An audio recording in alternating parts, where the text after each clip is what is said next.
Hey, movie nerds! Today we're stepping into 300, Rise of an Empire 2014, a stylized war epic that explores the brutality of empire, the resilience of defiance, and the eternal clash between freedom and domination, a story that asks us to look deeper, to question, and to feel beyond the surface. I'm glad you're here, because together we'll unravel the hidden layers, the subtle details, and the little moments that whisper the heart of the film. If you haven't yet, go ahead and subscribe. Let's keep exploring these stories that shape how we see the world. Now, settle in, open your mind, and let's dive into the depths of this cinematic journey. What always strikes me about this saga is how it dares to linger in spaces that most historical blockbusters avoid. It's not just the battles, drenched in stylized gore and operatic grandeur. It's the way those battles become reflections of belief systems, how nations and leaders are not just fighting with swords and spears, but with ideas about destiny, control, and what it means to rule. This world is drawn in blood, but the lines cut far deeper, reminding us that history is never just a tally of victories and defeats, it's the story of how people choose to define themselves when the odds demand submission. That's what has always fascinated me here, the way myth and history are deliberately blurred, reshaping ancient wars into symbols of human struggle. The narrative expands beyond the narrow corridors of Spartan legend and sets its gaze on the wider theater of conflict. The sea, where battles are as merciless as storms, and leaders carry with them both conviction and corruption. We are introduced to a figure whose determination to defend Greece is matched only by his willingness to endure sacrifice.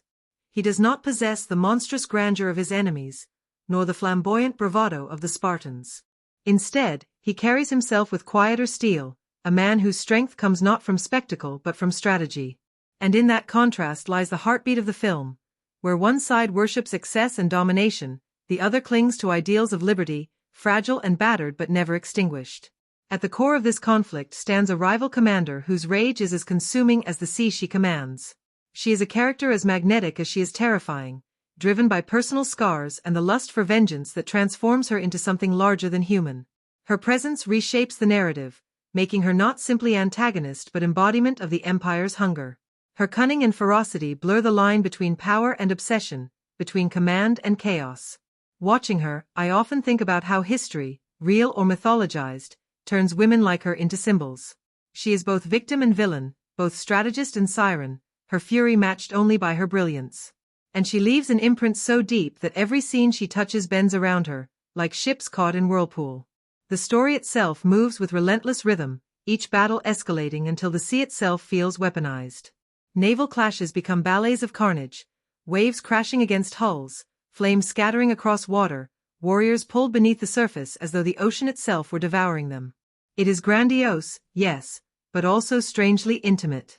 Each strike of sword or spear becomes reminder that these wars are fought not by faceless armies, but by individuals whose choices ripple outward.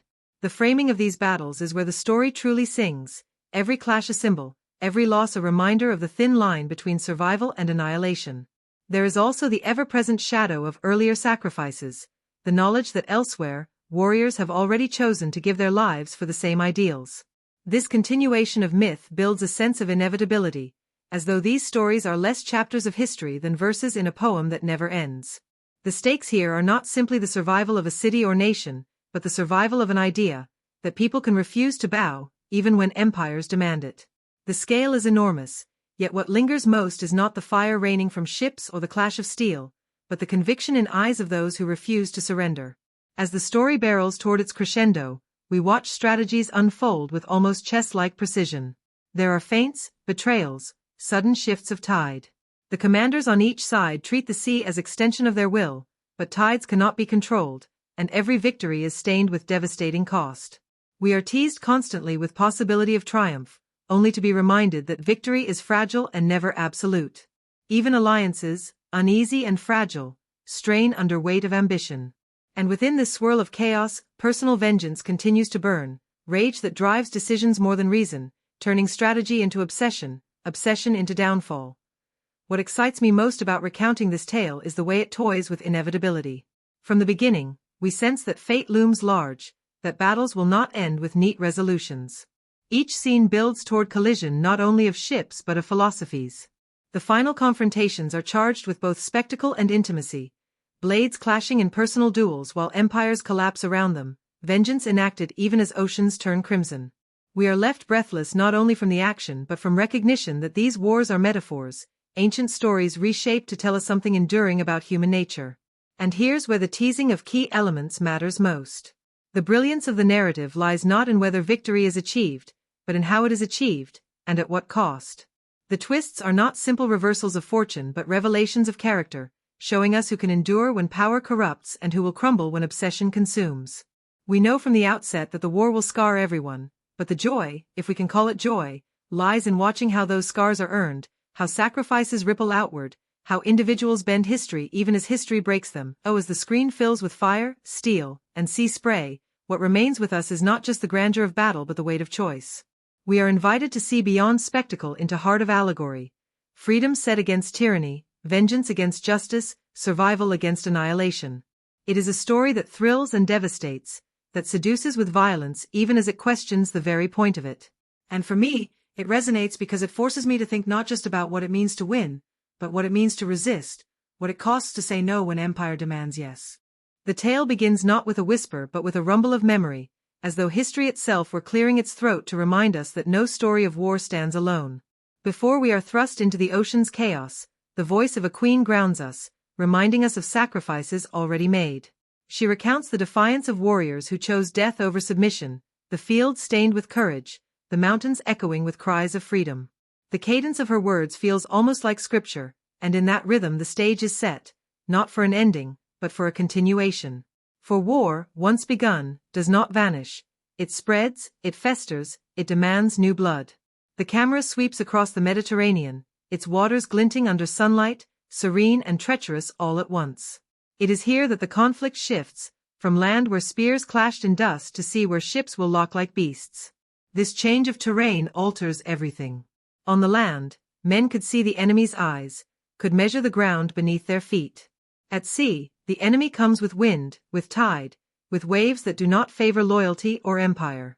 Already, the water feels like character itself, restless, unpredictable, capable of swallowing entire fleets without warning. Into this arena steps the figure who will bear Greece's burden, a general of intelligence, haunted by the memory of betrayals past, steady in his belief that liberty must be defended even when outnumbered 10-1. His story begins years earlier, in another battle where Greece's fate trembled on a blade's edge. We are shown his cunning, the way he measures not only the strength of armies but the spirit of men. His arrows find not just bodies but destiny, striking down a king whose ambition once sought to enslave Greece. In that single act, he etches his name into history, not only as warrior but as symbol of resistance. Yet the arrow that fells an emperor also sets in motion a tide of vengeance. The fallen king's son, raised to godhood by ritual and poison, takes the throne with body painted gold and heart hardened into myth. His ascension transforms war into religion. For him, conquest is no longer ambition, it is destiny decreed by divine blood. Into this void of power and obsession steps a woman who reshapes the war more than any army could. Taken in youth, brutalized by conquerors, raised in chains, she emerges not as victim but as architect of vengeance. Her intellect becomes as sharp as her blade, her beauty a weapon, her fury an ocean. Where others serve the empire, she commands it, rising to become the true voice behind its armies. She fashions fleets of monstrous scale, wooden beasts bristling with iron, sails spread like wings of predators. She does not fight for glory or even empire, she fights for revenge, and revenge, she insists, is endless. In her, the sea finds reflection, alluring, merciless, impossible to tame. The early battles unfold like testing grounds. The Greek general rallies allies, though many scoff at their chances. Against the empire's might, their ships seem fragile, their numbers pathetic. Yet his strategy turns weakness into strength. He maneuvers with precision, using narrow straits to nullify superior numbers, striking with cunning rather than brute force.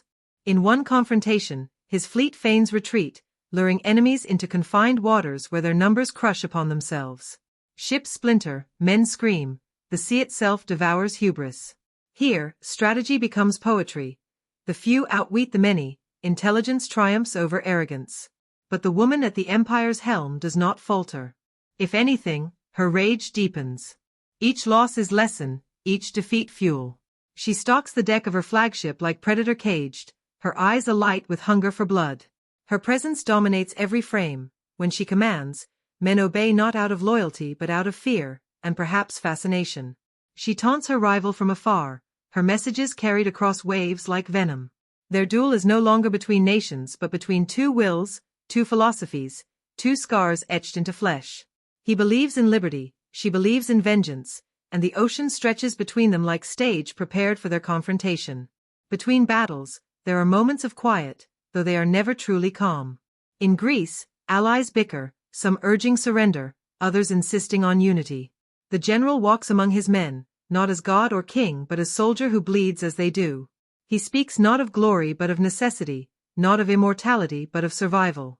These speeches lack Spartan thunder but carry their own gravity. He inspires not through myth but through reason. His humanity, contrasted with the empire's obsession with divinity, becomes his strength.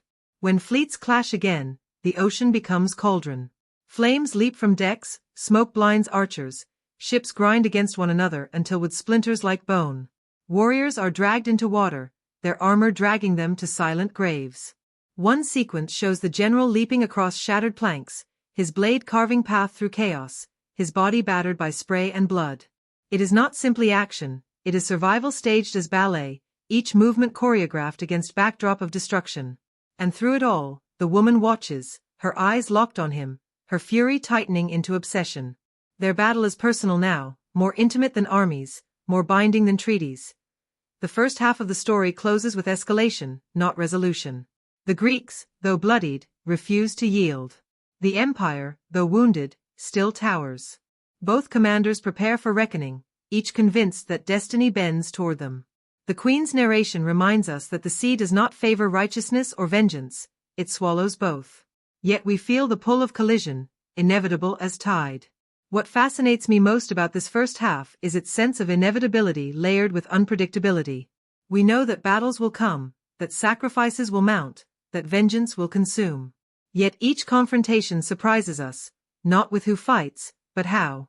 Strategy twists, tempers flare, alliances strain. The sea is not backdrop but conspirator, shaping outcome as much as any general. And beneath the crashing waves, a deeper conflict rages. The war between liberty and empire, between humanity and divinity, between vengeance and survival. As the ships regroup, as the commanders sharpen their blades and their wills, we are left with sense of anticipation that is almost unbearable. We know the storm is coming.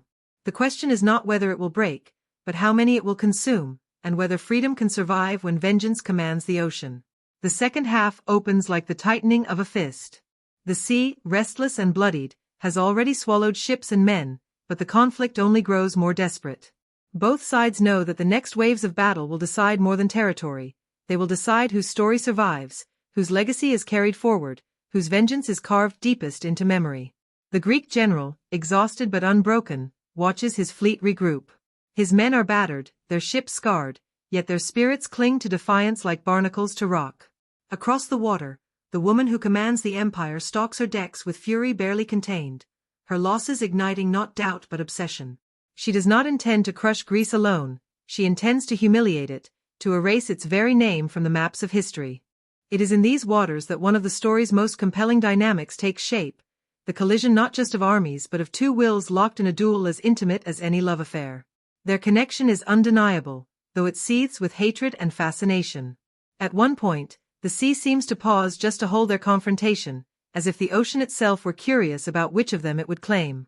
She tempts him with visions of alliance, dangling the promise of power if he abandons his ideals.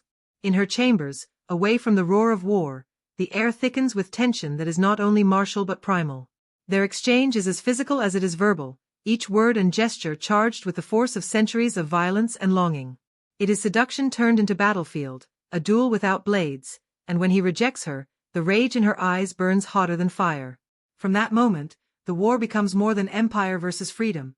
It becomes personal vendetta on a scale so vast it could drown the world. The battles that follow escalate into spectacles that stretch the imagination. The empire unleashes monstrosities of the sea, ships fitted with rams like jaws, black sails that blot out the horizon, beasts of wood and iron crashing into Greek hulls with thunder. The Greeks respond not with brute strength but with cunning, turning storms and geography to their advantage. The sea itself becomes double-edged sword, betraying both sides in turn. One sequence sees a storm split fleets apart, waves smashing ships together, men flailing in waters that care little for allegiance. Thunder drowns commands, lightning reveals terror in fleeting flashes. It is chaos given form, and through it, the Greek general endures, his presence a kind of anchor amid the storm. Yet victory remains elusive. Losses mount. Allies fall. Each triumph seems to cost too much, each survival feels borrowed. The empire, with its endless reserves, seems eternal, while Greece, with its fragile unity, risks fracturing. The general understands this and carries weight of leadership like a chain around his neck. He knows that every order condemns men to death, that every strategy demands sacrifice. In quiet moments, his eyes reveal fatigue that no speech can erase. Still he continues, not because he believes in certain victory, but because he cannot accept surrender. His defiance is not glamorous but grim, the kind that grinds itself into the bone. The woman, meanwhile, sharpens her fury into cruelty. She punishes her subordinates for failure with the same ruthless hand she uses against enemies. She revels in destruction, her thirst for vengeance transforming her into creature almost divine in her wrath. Yet beneath her fire flickers vulnerability, memories of chains, scars of betrayal, pain that forged her into weapon. These glimpses of humanity do not soften her but make her more tragic. She is both victim and villain, a woman who endured horror only to become horror herself. In this contradiction lies her magnetism. We despise her cruelty, yet we cannot dismiss her rage. The climax approaches as the empire prepares its greatest strike. Fleets converge, the horizon black with sails, the sea trembling under weight of oars. The Greeks, outnumbered beyond hope, steel themselves for final stand. The Queen's narration returns, her voice like him threading through chaos, reminding us that freedom often survives not by numbers but by resolve. The final battle unfolds not in clear daylight but in the half-light of dusk, where smoke and spray blur lines between sky and sea. Ships crash together like tectonic plates, warriors spill across decks, arrows rain like storms. Every frame feels like painting of apocalypse. In the heart of this maelstrom, the duel we've anticipated erupts. The general and the woman meet blade to blade, their fight an extension of every word, every look, every wound exchanged across the sea. Their clash is not just physical, it is philosophical, symbolic. Each strike carries weight of freedom and vengeance, of humanity and empire. Around them, ships burn and men die, but for us, time narrows to their duel. Their movements are desperate, graceful, violent, almost intimate. The ocean heaves beneath them as though it too feels the gravity of their collision. The battle ends in blood and fire. The woman's fury finds no salvation, her vengeance consuming her as surely as flames consume wood. The general's resolve, though battered, holds fast, his victory carved from desperation rather than triumph. The sea, now littered with corpses and debris, falls into uneasy calm, as if exhausted by the rage it has witnessed. What remains is not celebration but silence, the silence of cost. As the survivors regroup, we feel both relief and grief. The empire is shaken but not ended. Greece has endured but at terrible price. The Queen's voice closes the tale not with certainty but with recognition that war never truly ends. It shifts, it scars, it lingers. The sea, eternal and indifferent, will remember none of it, but we do. The story reminds us that freedom is never secure, that vengeance never satisfies, that battles, no matter how heroic, always demand sacrifice. And in that lingering silence, we realize that the true victory lies not in destruction of empire but in the refusal to bow, in the stubborn insistence that ideals can outlast armies. The ocean may consume ships, time may erase names, but the defiance that drove men and women into impossible battles, that endures. Characters in this tale are carved like statues from marble and sea foam, larger than life yet etched with human cracks that make them both myth and memory. To explore them is to step into a gallery where each figure represents not just an individual, but an idea. Freedom, vengeance, empire, resilience, embodied in flesh and sharpened through war. They do not exist only to advance the plot, they are the plot, their choices and contradictions turning battles into allegories. At the heart stands the Athenian general, a man forged less in spectacle than in quiet conviction. Unlike the Spartans, who thunder with bravado, he carries himself with steadier gravity. His weapon is not his muscles but his mind, his ability to see the sea not as enemy but as ally, to turn disadvantage into trap. What makes him compelling is his humanity. His eyes betray exhaustion, his shoulders bend beneath responsibility, yet he persists. He does not lust for glory, he endures for survival. Symbolically, he embodies democracy itself, imperfect, battered, constantly under threat, yet refusing to yield. He is the figure who shows that leadership is less about commanding fear and more about sharing burden. Opposite him, commanding the Empire's fleets, is the woman who burns brighter than any torch in the narrative. Her backstory bleeds with tragedy, taken as child, abused, discarded, yet from those ashes she rises into force of vengeance. She is strategist, warrior, seductress, executioner.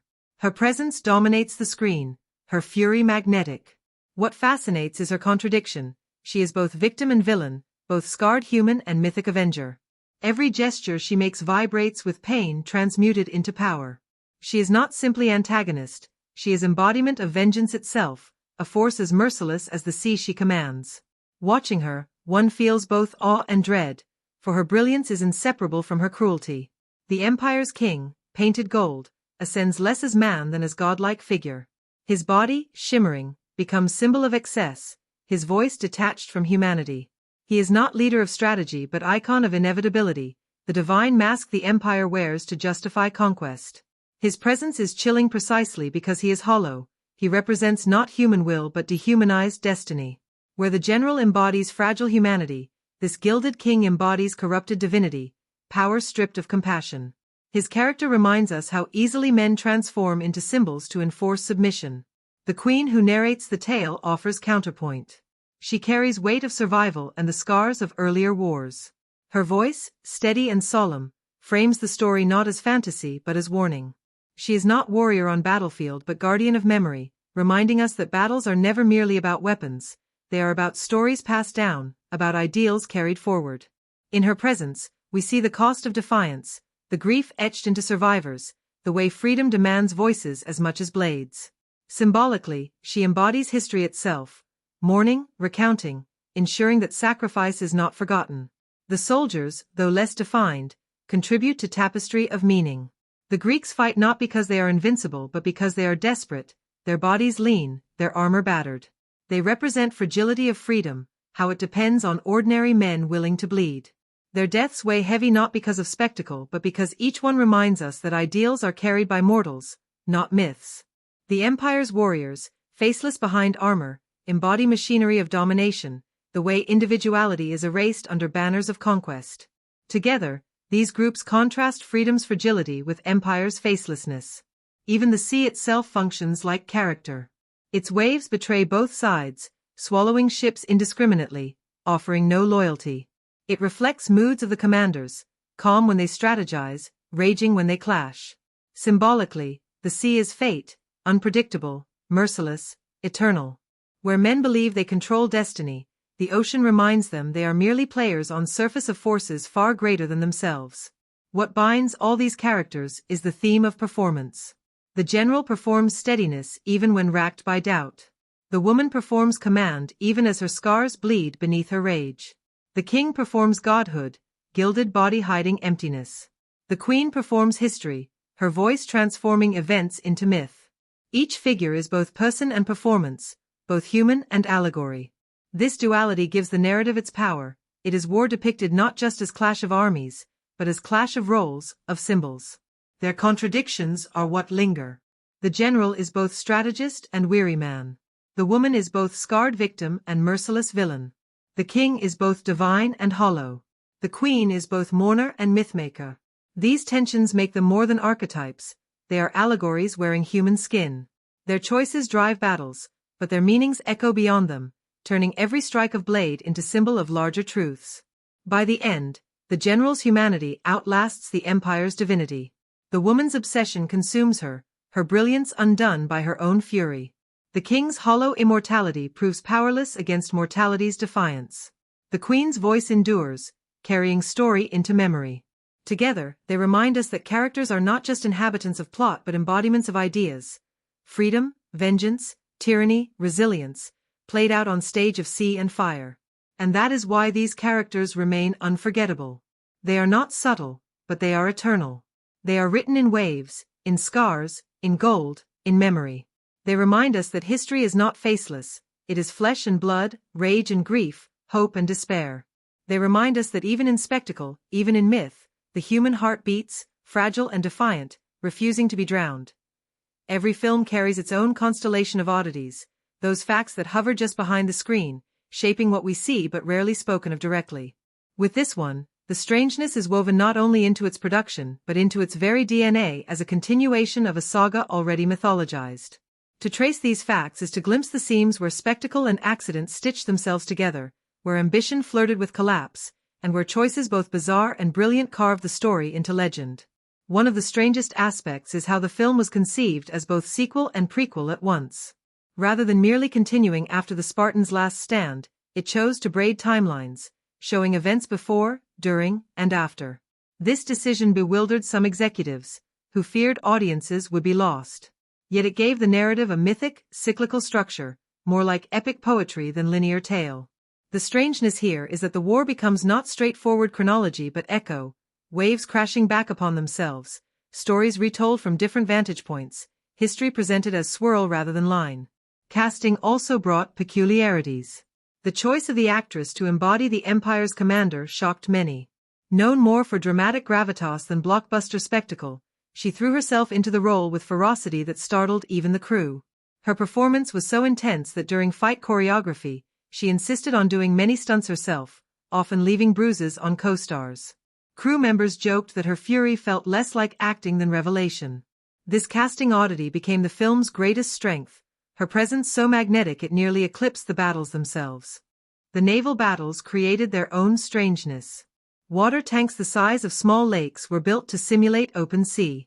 Ships were constructed on gimbals, rocking violently to mimic waves. Actors spent weeks drenched, their armor waterlogged, their bodies shivering as lights blazed to imitate Mediterranean sun. Some confessed they dreamed of drowning nightly, their subconscious invaded by the endless sloshing. One fun fact: technicians added soap to the water to help fake foam, turning battle scenes into surreal ballets where warriors fought atop suds. Watching the finished film, one would never guess the sea's froth was manufactured in buckets off-camera. Perhaps the oddest behind-the-scenes tale is how the gold-painted king came to life. The actor endured hours in makeup, his skin coated with metallic paint that left him shimmering but nearly immobile. Crew members recalled how he could not lean against walls without leaving golden smears. In one scene, his sweat dissolved the paint into rivulets, making him appear as though he were melting. Rather than reshooting, the director embraced it, calling it symbolic of divinity dissolving into humanity. Thus, an accident became imagery, another example of strangeness feeding art. The film's reliance on digital landscapes produced eerie moments. Entire sequences were filmed against green nothingness, with actors told to imagine crashing waves, burning ships, and vast fleets. Some performers admitted they felt foolish, screaming at empty space. Yet in post-production, those voids blossomed into operatic canvases. Strangest of all, for continuity, background extras were digitally replicated into thousands, creating phantom armies from only a handful of bodies. Watching the sea swarm with ships, it is difficult to believe only a dozen stood in frame, the rest conjured from code. Reception added its own curiosities. While many expected it to be dismissed as shallow sequel, it instead found surprising admiration for its audacity. Some critics described it as nautical opera, others as comic book carved into waves. Audiences debated whether it was empowerment narrative, exploitation, or both. The strangest part of its reception was how the villainess eclipsed the hero in cultural memory. While the general represented freedom, it was her rage, her scars, her ferocity that dominated conversation. In forums and essays, viewers admitted rooting for her even as they condemned her, proof of how the film's contradictions unsettled easy moral readings. Then there are the quirks of continuity. Because it weaves into timeline of the earlier saga, scenes had to be recreated with uncanny precision. Costumes remade, lighting matched, even specific actor physiques duplicated years later. One fun fact: certain shots of Spartan warriors were digitally borrowed from the earlier film, stitched into this one to maintain cohesion.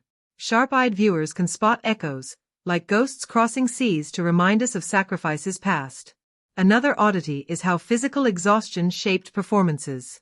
The actors trained relentlessly, their bodies sculpted into chiseled images of myth. But the endless wetness of naval sets undermined this image. Abs routines collapsed when soaked armor pressed against skin, muscles cramped in cold water. Between takes, heaters and towels became as crucial as weapons. Some performers joked that the true enemy was not the Empire but hypothermia. That lingering dampness infused the film with strange authenticity.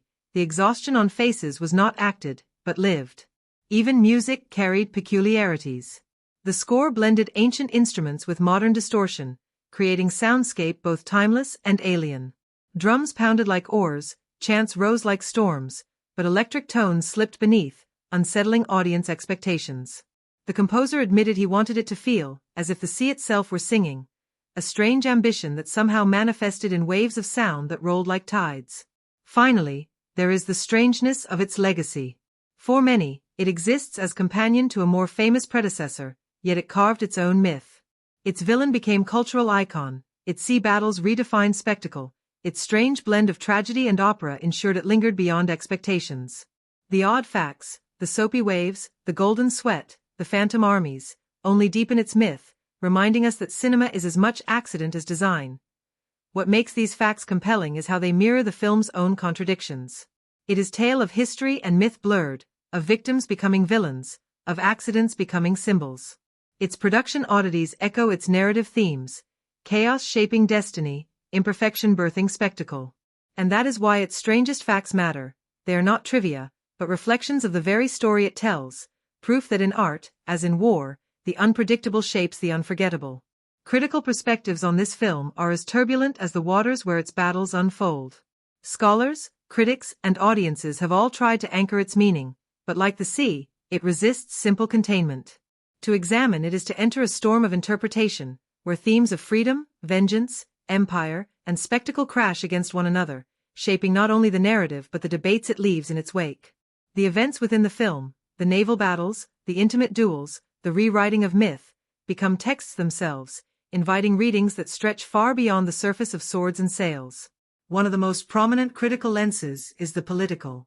Some read the Greek struggle as allegory for democracy's fragility when confronted by overwhelming authoritarian power. The general becomes avatar of civic responsibility, his quieter leadership contrasted against Spartan thunder, embodying reason and strategy rather than brute force. Critics in this camp highlight how the narrative emphasizes sacrifice not for personal glory but for ideals, casting the naval battles as metaphors for the constant storm democracy must weather. Yet others argue this interpretation is undercut by the film's excessive violence, suggesting it risks turning ideals into spectacle, distracting from their weight with slow-motion carnage. From a feminist perspective, much attention centers on the Empire's commander. She has been celebrated as a rare example of woman written not as ornament but as force, strategist, warrior, leader of men. Her scars and rage ground her sexuality is weaponized rather than objectified, and her presence dominates narrative. Critics highlight how she complicates gendered expectations, refusing passive victimhood and seizing agency through ferocity. Yet this perspective is split. Some see her as empowering, others as exploitative, arguing her portrayal indulges male fantasies of dangerous femininity. The events of her duel with the general, oscillating between seduction and violence, are read as both subversive and problematic, an emblem of how power and gender intersect in messy, contradictory ways.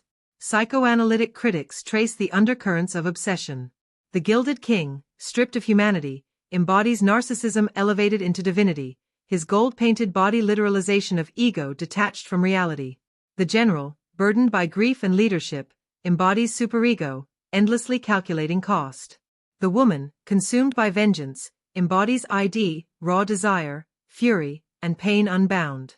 The events of their clashes become enactments of psychic struggle, a Freudian sea where repression and release churn. Symbolically, the ocean itself becomes unconscious, swallowing and surfacing hidden desires and traumas. Postmodern readings focus on form. The film, like its predecessor, embraces stylization, blood that bursts into operatic arcs, bodies moving in slowed rhythm, landscapes digitally enhanced into mythic canvases. Critics argue this aesthetic transforms history into comic book, undermining realism but elevating allegory. The events are not meant as literal record but as reimagined myth, a collage of history and fantasy. For some, this is its strength, artifice laid bare, reminding us that all history is narrative. For others, it is weakness, spectacle without substance. The debate mirrors the sea itself, unstable, ever-shifting, impossible to still. Cultural critics situate the film in context of its release, amidst early 21st century anxieties about empire, war, and national identity. The Greeks' fragile unity against overwhelming enemy was read as reflection of contemporary fears of small nations crushed by global powers. The empire's excess, its obsession with divinity, its hunger for control, was seen as critique of imperial arrogance. Yet reception varied across regions. Some embraced the allegory, others rejected it as simplistic projection. The film's events, then, became mirror, reflecting each viewer's political and cultural anxieties back at them. The events themselves, the naval clashes, the duels, the burning fleets, have been dissected as narrative devices as much as spectacle. Critics hailed the first major naval battle as symbol of cunning triumph over brute force, the Greek strategy turning numbers against themselves. The storm sequence, where both fleets are battered, was read as reminder that nature remains greater power than empire or freedom. The duel between general and commander became focus of endless essays. Was it battle of wills, of gender, of desire, of vengeance? Each interpretation adds layer, none exhaust it. The finale, with both commanders locked in fatal embrace of combat, has been read as allegory of history itself, freedom and empire eternally entwined, neither ever fully extinguished. Reception events added their own critical dimension. At its premiere, debates erupted immediately. Some praised it as continuation of mythic saga, others dismissed it as pale echo of its predecessor. Yet even detractors admitted its villainess lingered in memory, her performance elevating narrative beyond spectacle. Online forums buzzed with divided voices, some enthralled by its operatic violence, others dismayed by its excess. The strangeness of this reception is that the film both succeeded and failed simultaneously, embraced as guilty pleasure and condemned as overwrought allegory. Academics later placed the film in conversation with epics old and new. Comparisons were drawn to Homer, with its cyclical wars, its sea-bound battles, its obsession with vengeance and memory. Others linked it to operatic tradition, where characters embody archetypes, battles unfold as choreographed dances, and death becomes spectacle. In this view, the film is less sequel than continuation of a lineage stretching back millennia, a strange, stylized retelling of themes humanity cannot stop rehearsing. In the end, critical perspectives converge on one truth: the film is contradiction.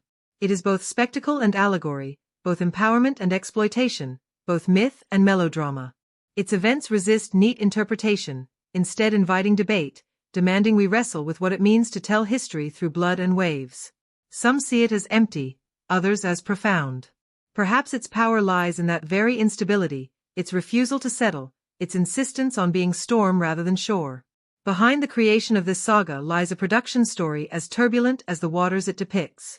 To peel back the curtain is to find not seamless design but chaos shaped into spectacle, a mixture of bold vision, technical experimentation, and accidents that somehow became art. The film feels vast on screen, yet its construction was fragile, cobbled together through long hours, grueling shoots, and gambles that might easily have sunk it.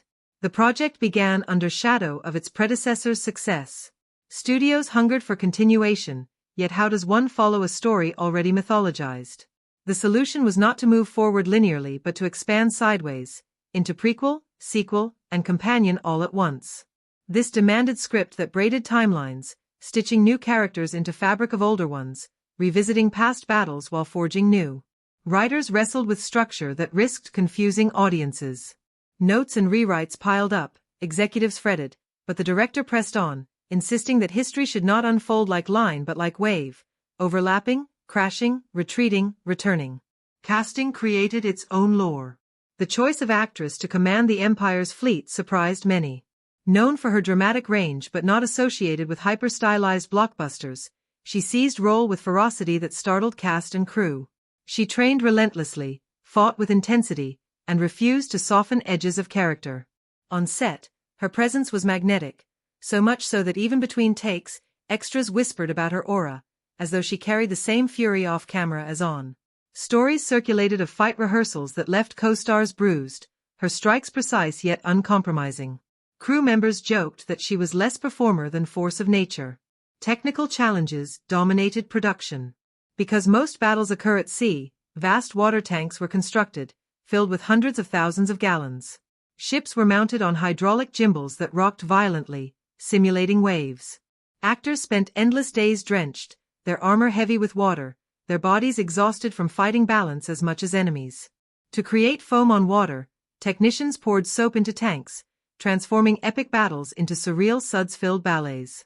The smell lingered, the surfaces became slippery, and performers often stumbled, yet cameras captured chaos that looked authentic.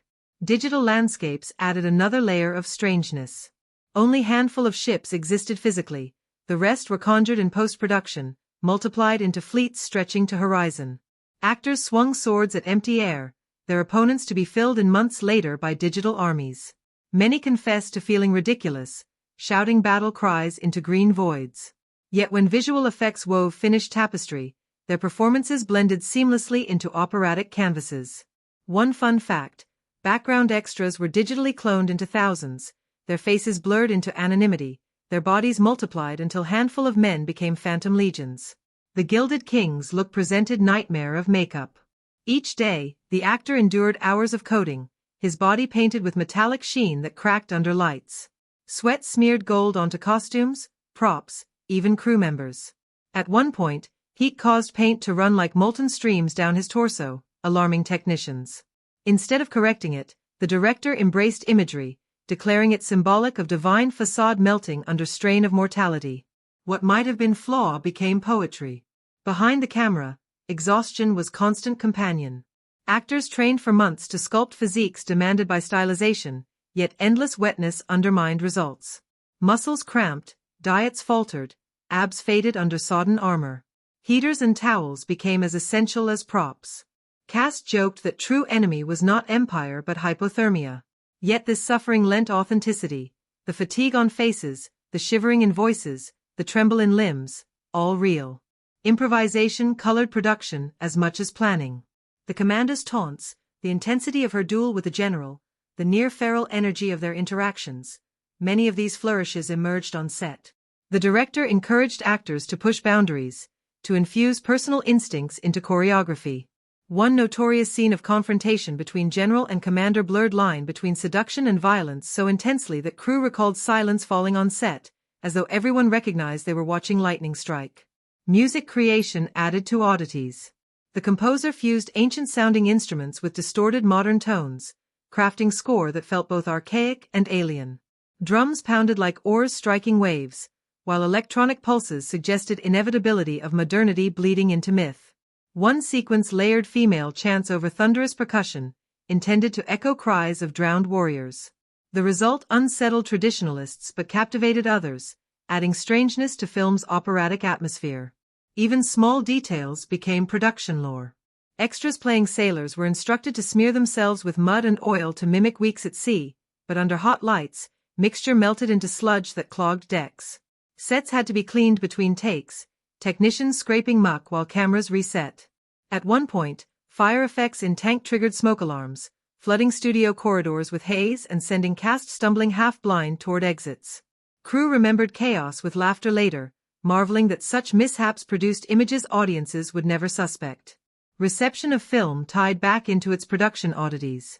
Critics noted how heavily it leaned on digital artistry, yet some praised stylization as continuation of mythic comic book aesthetic. Audiences divided, some enthralled by spectacle, others dismayed by excess. What nearly everyone agreed on was that the Empire's commander stole the film. Her ferocity, born of casting gamble and intense preparation, became legacy beyond box office. Looking back, production feels like mirror of story itself, chaotic, punishing, contradictory, yet somehow triumphant. Waterlogged sets mirrored storm-tossed seas. Exhaustion mirrored desperation of warriors. Accidents, gold paint running, soap foam swirling, transformed into symbols. Just as battles on screen turned disaster into legend, so too did production transform ordeal into myth. And that is perhaps the greatest fun fact. The film itself became what it portrayed: struggle against impossible odds, chaos forged into meaning, spectacle carved from suffering.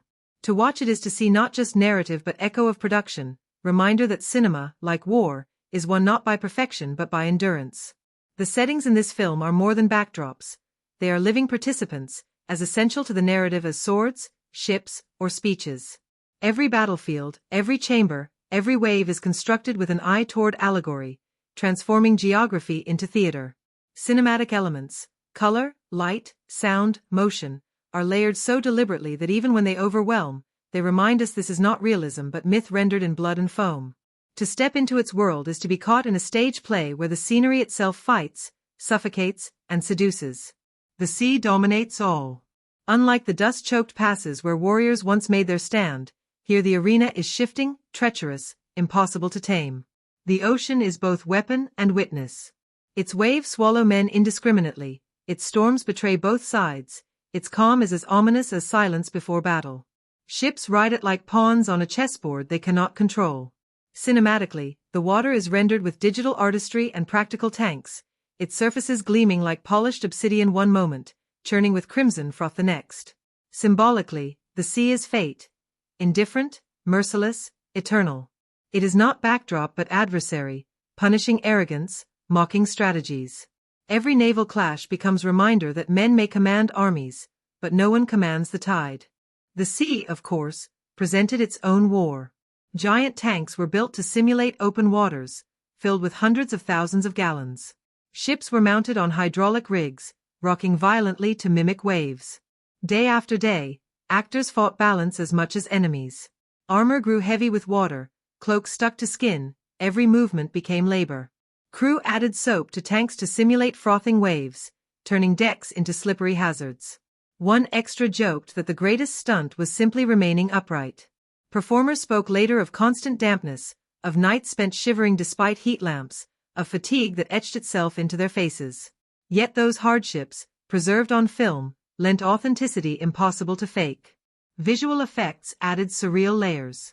Only a handful of ships existed physically, the rest were conjured digitally, multiplied into vast fleets.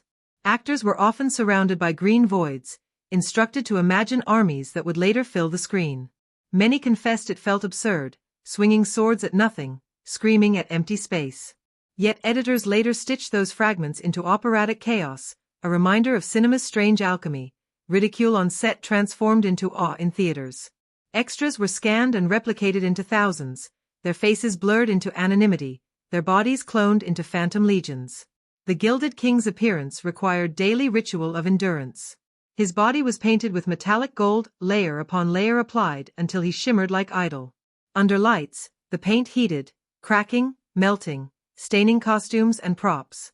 At times his sweat carried gold down his body in rivulets, creating effect of divinity dissolving into flesh. Initially seen as flaw, the director embraced imagery, calling it unplanned symbolism. What might have been embarrassment became moment of poetry, impermanence hidden inside immortality. Fight choreography created its own ordeals. Sequences rehearsed for weeks were reshaped on set, blades adjusted, motions exaggerated for slow motion. The duels between the general and the commander were especially charged. Their scenes blurred line between seduction and violence, so much so that crew recalled hushed silence during takes, as though everyone present sensed lightning caught in bottle. Their battles demanded both physical stamina and emotional ferocity, leaving both performers drained but triumphant. Even technical mishaps became part of mythology. During one shoot, smoke effects set off alarms, flooding studio with haze and sending cast stumbling half-blind through corridors.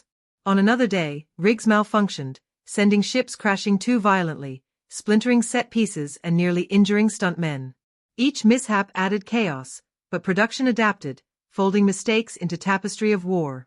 Crew members joked they were not making movie but surviving campaign. Music added another behind-the-scenes layer. The composer experimented with blending ancient tonalities and modern distortion, layering female chants over electronic pulses, crafting soundscape that felt both archaic and alien. He described process as making the sea sing. Early test screenings left some unsettled, the score felt too strange, but the director defended it, insisting that war should not sound familiar, that it must sound mythic. In the end, the music became inseparable from the film's operatic identity. Despite exhaustion, there was camaraderie. Cast bonded through shared hardship, hours in tanks, endless physical training, diets maintained under relentless scrutiny. Between takes, they laughed, teased, and celebrated small victories, a perfect stunt executed, a fight sequence nailed, a rare dry moment in sun. Gallows humor flourished, echoing the tone of the film itself, darkness and laughter entwined. When the film premiered, many critics dismissed its excess, yet audiences found themselves captivated by its strangeness. Conversations often returned to the villainess, whose performance overshadowed spectacle. The irony was clear, What had been gamble in casting became legacy. Crew and cast watched debates with satisfaction, knowing how much sweat and chaos had birthed that magnetism. Looking back, the behind-the-scenes story mirrors the narrative on screen. Both are tales of endurance against overwhelming odds, of accidents reshaped into triumphs, of chaos forged into legend. Actors endured damp and bruises, technicians wrangled fire and foam, editors stitched green voids into fleets, and through it all, a film emerged that felt less like polished product than like war survived. That is why behind-the-scenes insights matter here. They reveal that myth is not born easily. It is carved from exhaustion, accidents, improvisations, and choices made under duress. The sea that swallowed these characters also swallowed the cast and crew, at least in spirit. But like their heroes, they endured. And from that endurance, spectacle was born. Themes and symbolism form the marrow of this story, flowing beneath its violent spectacle like undercurrents pulling ships toward destiny. To watch it only as battle after battle is to miss its literary bones, for beneath the foam and blood lies a meditation on freedom, vengeance, power, and the sea itself as allegory. This is myth dressed as history, philosophy disguised as carnage. The central theme is freedom against empire. The Greeks, fractured and fragile, embody resistance, small fleets daring to face overwhelming force. Their struggle is not just military but existential, the right to govern themselves, to live without chains. Their general, weary yet steadfast, symbolizes democracy itself, imperfect, vulnerable, yet refusing surrender. The empire, by contrast, embodies domination as destiny, its fleets endless, its king painted gold as proof of divinity. Symbolically, the clash is not about ships but about philosophies. Freedom is fragile wood battered by waves. Empire is gilded excess that drowns under its own weight. Vengeance burns as second theme, embodied in the woman who commands the empire's fleets. Her past scars define her, her rage sharpens her. She fights not for nation or God but for retribution. Her every gesture becomes performance of fury, her strategies more personal than political. Symbolically, she is vengeance incarnate, a storm given flesh. She reminds us that vengeance, while intoxicating, corrodes those who wield it, it consumes as much as it punishes. Her arc reveals paradox of vengeance, it offers power but denies peace. Divinity versus humanity is another layer. The Gilded King presents himself as God, shimmering in gold, untouchable, eternal. Yet his divinity is hollow, sustained by spectacle, dependent on worship. He is symbol of ideology disguised as divinity, power constructed rather than inherent. By contrast, the Greek general bleeds, sweats, falters. His humanity is weakness and strength, grounding him in reality. Symbolically, divinity here is mask, humanity truth. The narrative insists that ideals grounded in mortality endure longer than illusions of godhood. The sea functions as overarching symbol. It is not backdrop but character, restless, indifferent, merciless. It betrays both sides, swallowing ships regardless of ideology. It reflects obsessions of those who command it, calm under strategy, raging under vengeance. Critics have read the sea as fate itself, reminding us that no man, however cunning or divine, controls ultimate outcome. Battles may be fought, but tides decide. Symbolically, the ocean is eternity, the stage upon which human ambition dissolves. Contrast emerges in land-based settings. The empire's throne room glows with gold, its walls shimmering with excess. Here, the Gilded King presides not as human but as icon, his setting echoing divinity fabricated through material wealth. The lighting is harsh, reflections multiplying his figure until he seems omnipresent. The atmosphere is not intimate but overwhelming, suffocating in its splendor. Symbolically, these chambers embody hollowness of divinity, impressive yet empty, radiant yet cold. Greek settings, by contrast, are muted, practical, grounded. Wooden docks, war councils held in modest halls, homes stripped of grandeur.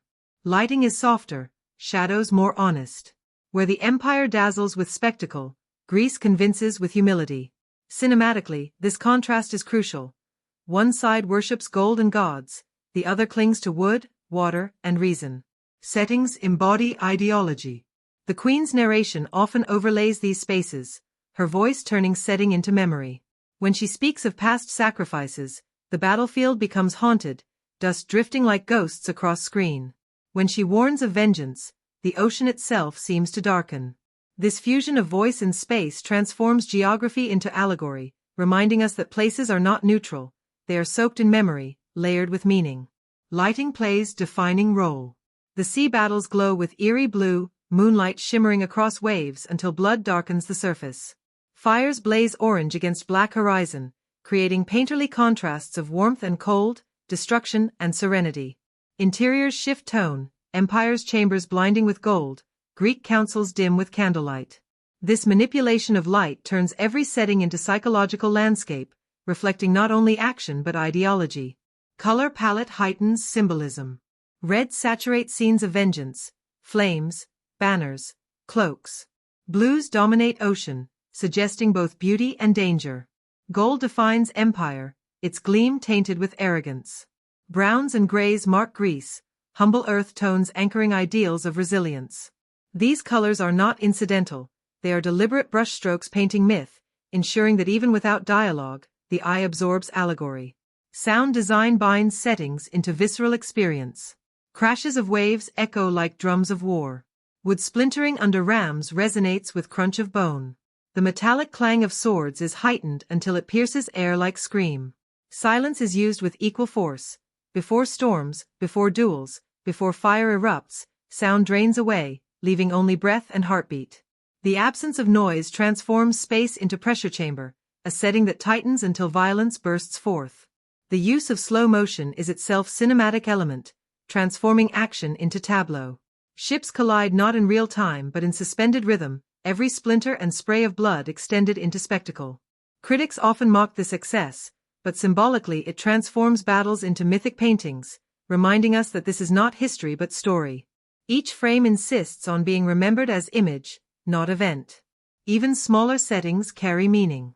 The chambers where the Empire's commander prowls are sparse yet charged, lit to emphasize her dominance, her silhouette framed like blade.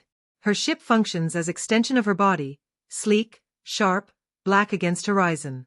The Greek general's quarters, by contrast, are humble, his space filled not with gold but with maps, strategy replacing splendor. These contrasts sharpen their duel. She embodies vengeance staged as theater, he embodies survival carved from humility.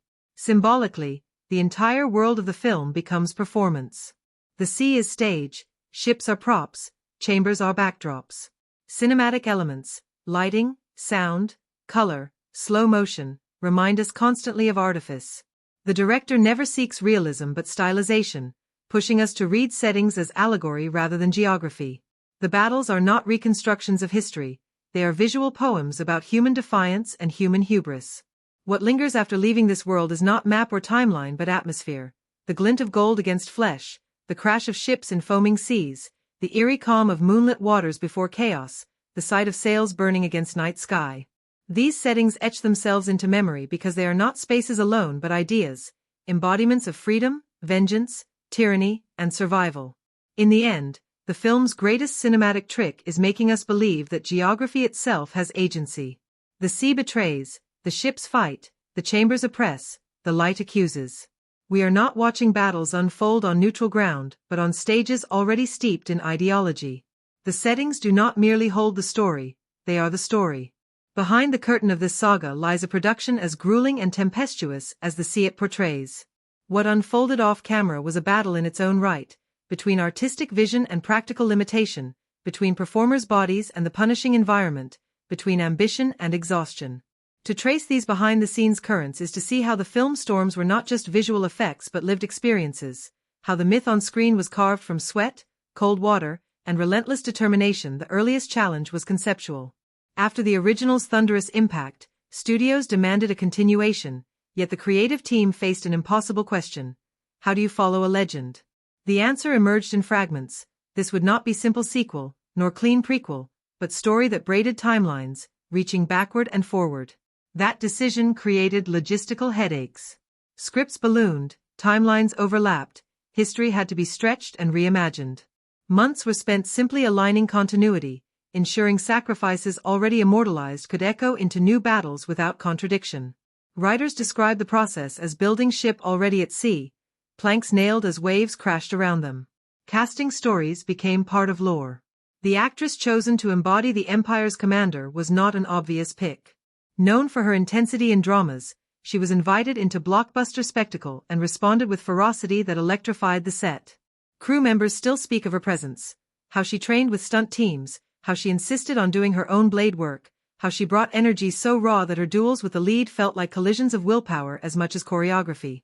Co-stars left rehearsals bruised, laughing that they had been schooled by her fury. That commitment transformed character from potential cliché into unforgettable force. Performance as theme threads through every character. The general performs steadiness for his men, even as doubt gnaws at him.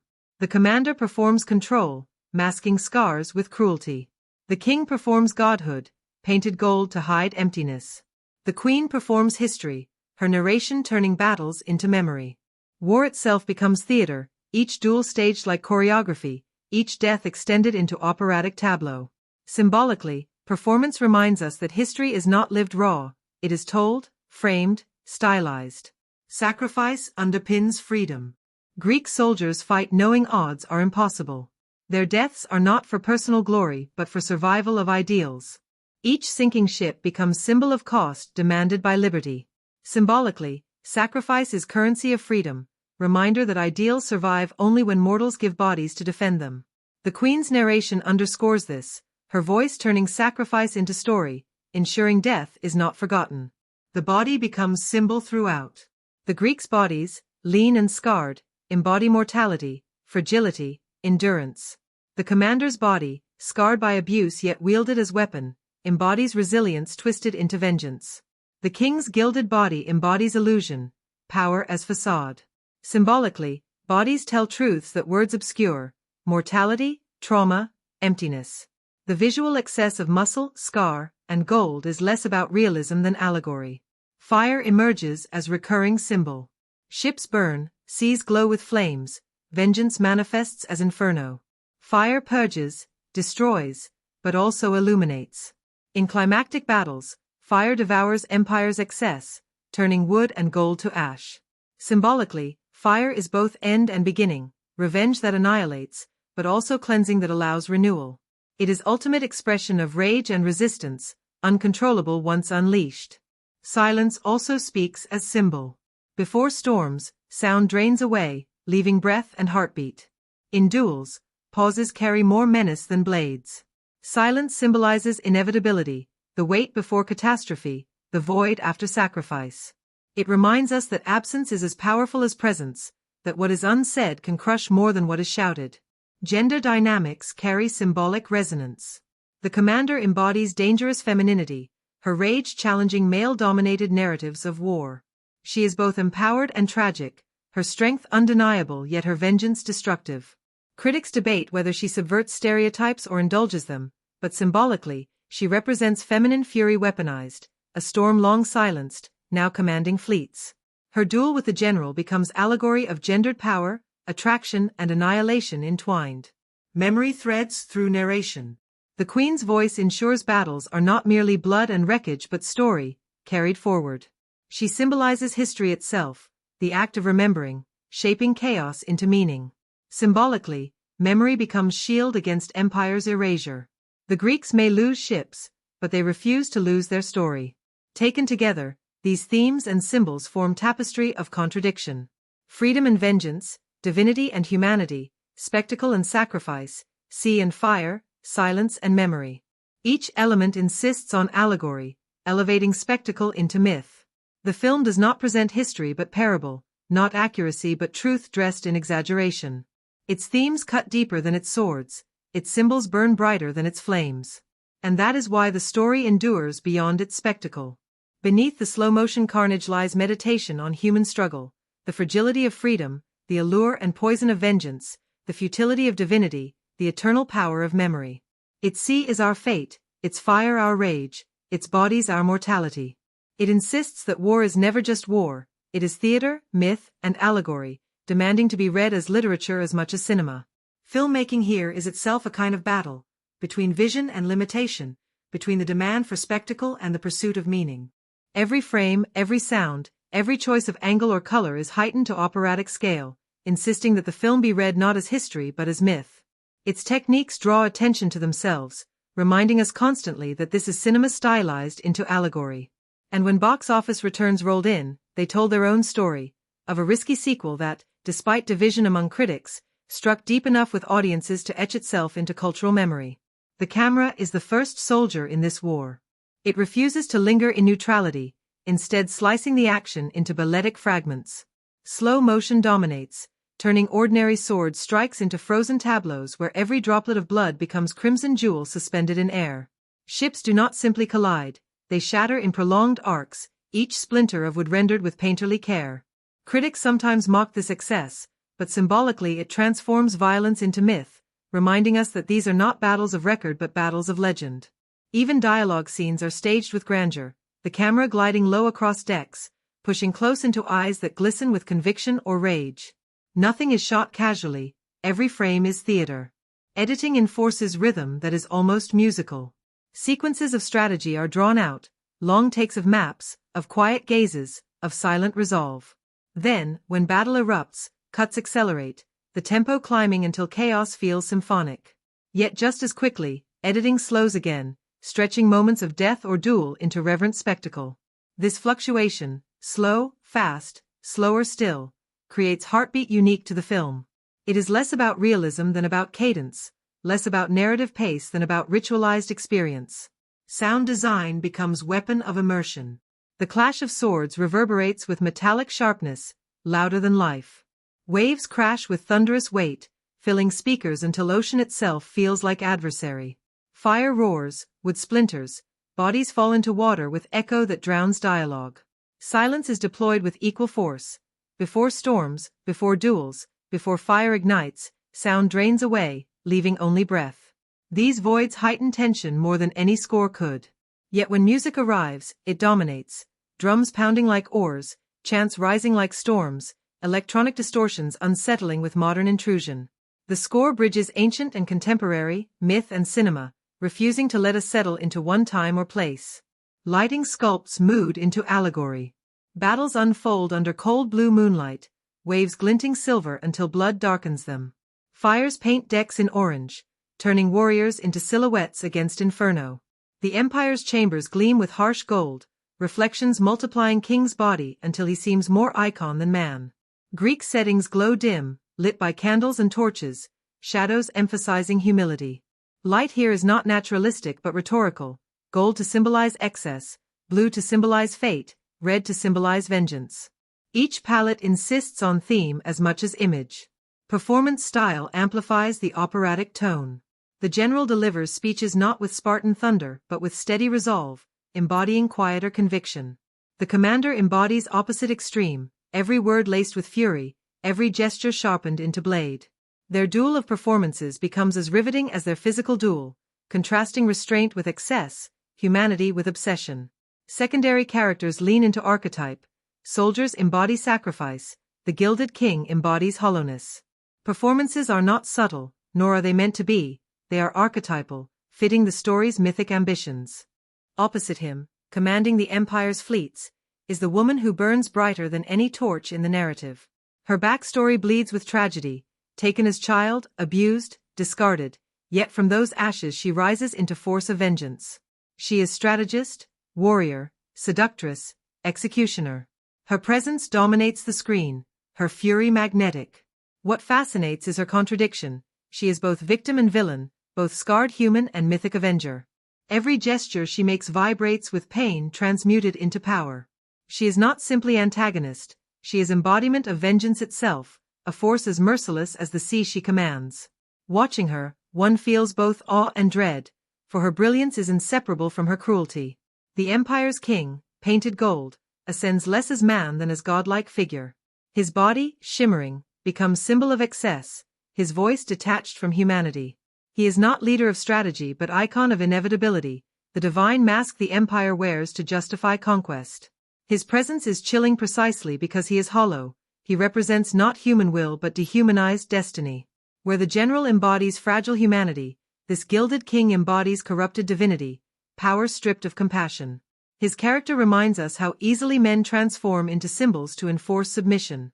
The queen who narrates the tale offers counterpoint. She carries weight of survival and the scars of earlier wars. Her voice, steady and solemn, frames the story not as fantasy but as warning. She is not warrior on battlefield but guardian of memory, reminding us that battles are never merely about weapons, they are about stories passed down, about ideals carried forward.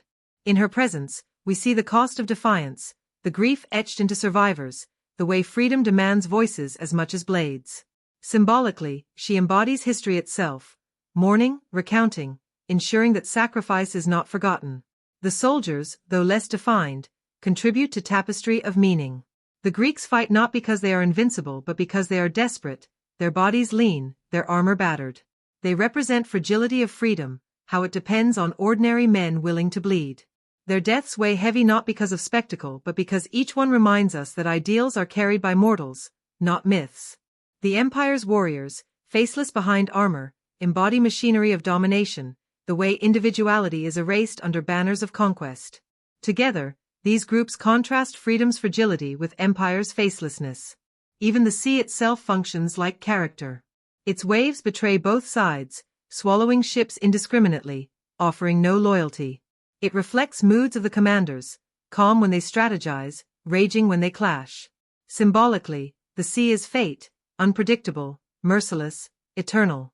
Where men believe they control destiny, the ocean reminds them they are merely players on surface of forces far greater than themselves. What binds all these characters is the theme of performance. The general performs steadiness even when racked by doubt. The woman performs command even as her scars bleed beneath her rage. The king performs godhood, gilded body hiding emptiness.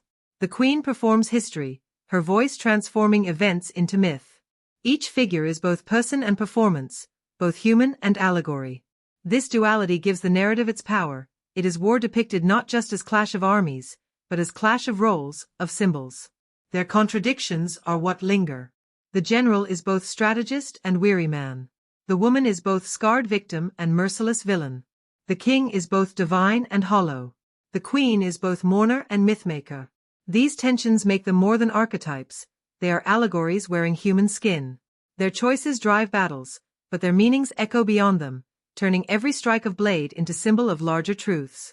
By the end, the general's humanity outlasts the empire's divinity. The woman's obsession consumes her, her brilliance undone by her own fury. The king's hollow immortality proves powerless against mortality's defiance. The queen's voice endures, carrying story into memory. Together, they remind us that characters are not just inhabitants of plot but embodiments of ideas. Freedom, vengeance, tyranny, resilience, played out on stage of sea and fire. And that is why these characters remain unforgettable. They are not subtle, but they are eternal. They are written in waves, in scars, in gold, in memory. They remind us that history is not faceless, it is flesh and blood, rage and grief, hope and despair. They remind us that even in spectacle, even in myth, the human heart beats, fragile and defiant, refusing to be drowned. Every film carries its own constellation of oddities, those facts that hover just behind the screen, shaping what we see but rarely spoken of directly. With this one, the strangeness is woven not only into its production but into its very DNA as a continuation of a saga already mythologized. To trace these facts is to glimpse the seams where spectacle and accident stitched themselves together, where ambition flirted with collapse, and where choices both bizarre and brilliant carved the story into legend. One of the strangest aspects is how the film was conceived as both sequel and prequel at once. Rather than merely continuing after the Spartans' last stand, it chose to braid timelines, showing events before, during, and after. This decision bewildered some executives, who feared audiences would be lost. Yet it gave the narrative a mythic, cyclical structure, more like epic poetry than linear tale. The strangeness here is that the war becomes not straightforward chronology but echo, waves crashing back upon themselves, stories retold from different vantage points, history presented as swirl rather than line. Casting also brought peculiarities. The choice of the actress to embody the Empire's commander shocked many. Known more for dramatic gravitas than blockbuster spectacle, she threw herself into the role with ferocity that startled even the crew. Her performance was so intense that during fight choreography, she insisted on doing many stunts herself, often leaving bruises on co-stars. Crew members joked that her fury felt less like acting than revelation. This casting oddity became the film's greatest strength, her presence so magnetic it nearly eclipsed the battles themselves. Mise-en-scene strips away clutter, presenting environments as symbols. Ships are exaggerated beasts of wood and iron, designed less for accuracy than for impact. Costumes exaggerate musculature, scars, and scars again, transforming bodies into canvases. The Gilded King's skin, painted into metallic sheen, becomes moving sculpture. The commander's armor, sleek and black, becomes extension of her fury. Greek armor is plainer, embodying resilience rather than grandeur. Every prop, every garment, every scar carries rhetorical purpose. Box office reception reflects another kind of spectacle. Despite critical division, the film drew audiences eager for continuation of myth. Its global gross climbed high enough to secure profitability, proving once again that stylization could attract mass appeal. Critics argued it lacked depth, yet viewers embraced its operatic violence, its magnetic villain, its ocean of spectacle. In some regions, its release sparked debates about gender and vengeance, with the commander's portrayal overshadowing even the hero. At box office, it may not have matched predecessor, but it carved place of its own, profitable, memorable, divisive. Awards were modest, but legacy lay not in trophies but in discourse. Scholars dissected its techniques, the way slow motion fetishized violence, the way sound bridged eras, the way color palettes spoke more loudly than dialogue. Audiences debated its excess, some enthralled, others fatigued. Yet the conversation itself proved its impact. A forgettable sequel fades, a divisive one lingers. Technically, the film's achievements lay in digital integration. Ships, waves, armies, much conjured in post-production, yet blended with practical water tanks and sets. This hybrid created surreal aesthetic, half tangible, half dream. Critics of realism balked, but those who embraced stylization found it hypnotic. The effect was neither true to history nor fully fantasy, but something between, a liminal myth space where allegory could thrive. What makes filmmaking here fascinating is how form and theme fuse. Slow motion mirrors myth. Lighting mirrors ideology. Sound mirrors vengeance. Editing mirrors tides. Nothing is naturalistic, everything is symbolic. The techniques insist that this is not history reconstructed but history reimagined, not reality but parable. And then there is the strangeness of its commercial triumph, a film drenched in soap foam tanks, in digitally cloned armies, in operatic exaggeration, still drew crowds, still carved legacy. It reminds us that cinema, like the sea, rewards audacity. Techniques that could have sunk it instead propelled it, box office confirming that audiences will endure excess if it delivers myth. Thus, filmmaking and reception mirror narrative itself. Fragile fleets daring impossible odds, spectacle overwhelming subtlety, endurance outlasting doubt. The techniques became not invisible craft but visible philosophy, and the box office proved that even divisive storms can leave lasting scars on cultural memory. Conclusions in cinema often arrive as neat knots, tying together strands so audiences leave with comfort. This film, however, does not deal in comfort. It deals in spectacle, in allegory, in images that sear themselves into the imagination rather than answers that soothe. Its conclusion is not an end so much as continuation of myth, a reminder that history is never final, that wars echo endlessly like waves against cliffs. To close our exploration is to sit with what the story insists upon, that freedom is fragile, vengeance is corrosive, and the sea itself is indifferent to both. Think first of the general who carries Greece's burden. He is not immortal, not gilded, not divine. He bleeds, falters, doubts. Yet his humanity is his strength. The conclusion leaves him not with thunderous glory but with endurance, bloodied yet unbroken, scarred yet standing. His victory is not absolute, for empire persists, waves remain. But in his persistence, we see democracy itself, flawed, fragile, never certain, yet refusing to collapse. The conclusion insists that this resilience, rather than triumph, is what defines freedom. It survives not because it is invincible but because it endures despite its vulnerability. The Empire's commander closes her arc in fire and steel. Her vengeance, which once gave her power, devours her. Her brilliance and cruelty, her pain and fury, all dissolve into final clash where obsession proves unsustainable.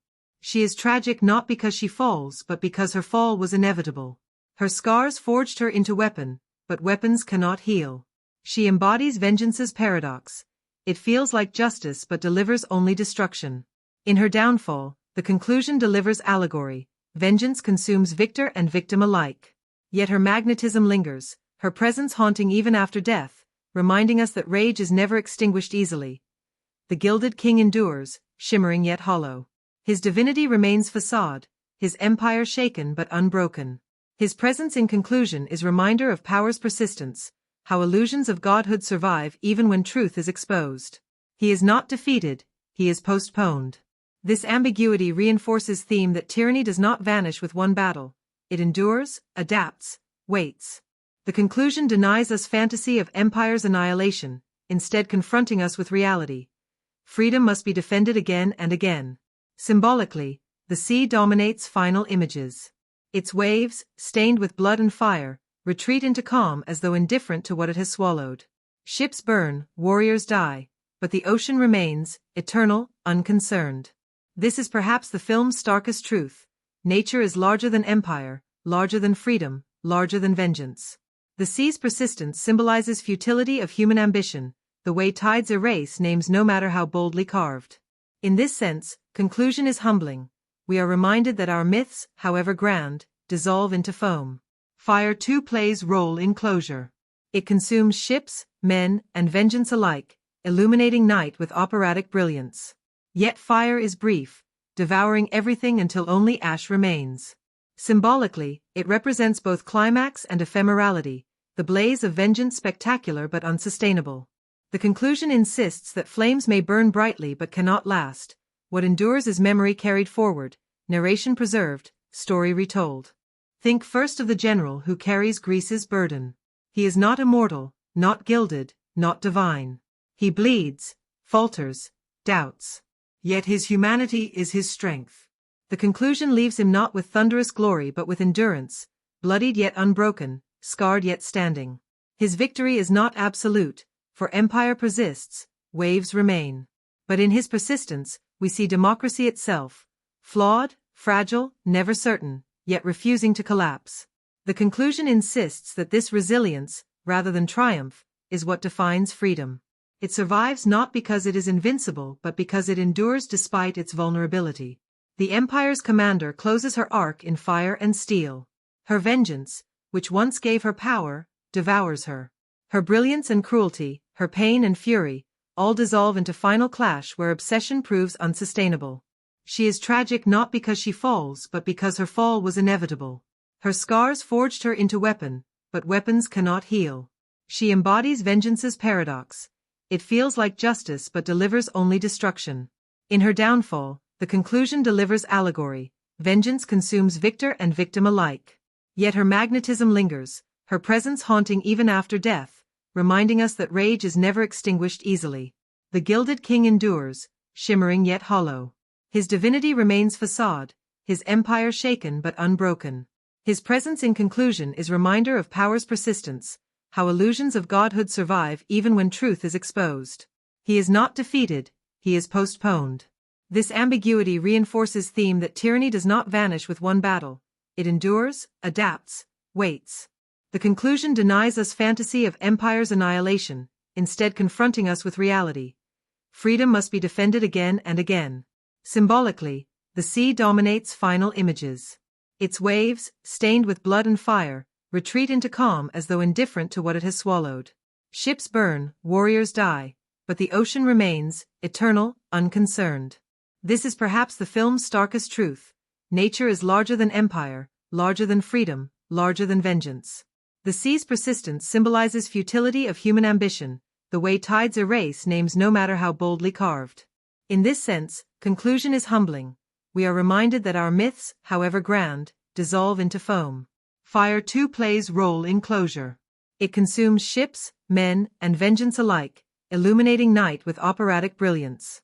Yet fire is brief, devouring everything until only ash remains.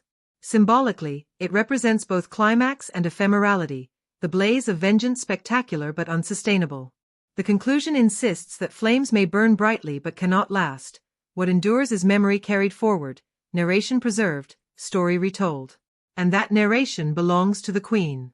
Her voice, solemn and steady, frames the conclusion not as victory but as testament. She reminds us that wars are never final, that battles are remembered not only for outcomes but for sacrifices. Her presence ensures that story lives beyond spectacle, that deaths are not erased. Symbolically, she embodies memory itself, turning blood into history, chaos into myth. The conclusion suggests that survival lies not only in endurance of bodies, but in endurance of stories. For audiences, the conclusion provokes paradox. On one hand, it delivers spectacle. Flames, duels, crashing ships, vengeance enacted. On the other, it refuses closure. Empire persists, sacrifices scar, the sea remains indifferent. We leave exhilarated yet unsettled, satisfied yet haunted. This paradox is film's triumph. It refuses to let us walk away clean, instead forcing us to wrestle with cost of freedom, futility of vengeance, and fragility of ideals. Critical reception mirrored this paradox. Some hailed conclusion as operatic catharsis, others dismissed it as empty spectacle. Yet both sides engaged, debated, remembered. A forgettable ending vanishes, a divisive one endures. Its conclusion lingers because it unsettles, because it insists that myth is not comfort but confrontation. Thematically, the conclusion crystallizes everything. Freedom survives through endurance, vengeance consumes itself, tyranny persists, nature remains indifferent, memory endures. Symbolically, ships and seas, fire and silence, bodies and scars all converge into allegory. It is not resolution but echo, reverberating like waves long after credits roll. And that is why this story matters beyond its spectacle.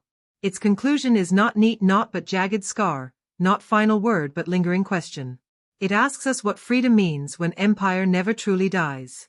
It asks us what vengeance delivers when it devours victor and victim alike. It asks us what stories mean when nature erases all. And it leaves us with paradox, that even as our myths dissolve into foam, they shape how we see, how we fight, how we remember. For us, as readers of cinema as literature, this is the gift. The conclusion dares us to see film not as closure but as provocation, not as end but as mirror. It reminds us that art endures not by answering but by haunting, not by settling but by stirring. And in that haunting, in that stirring, lies its immortality.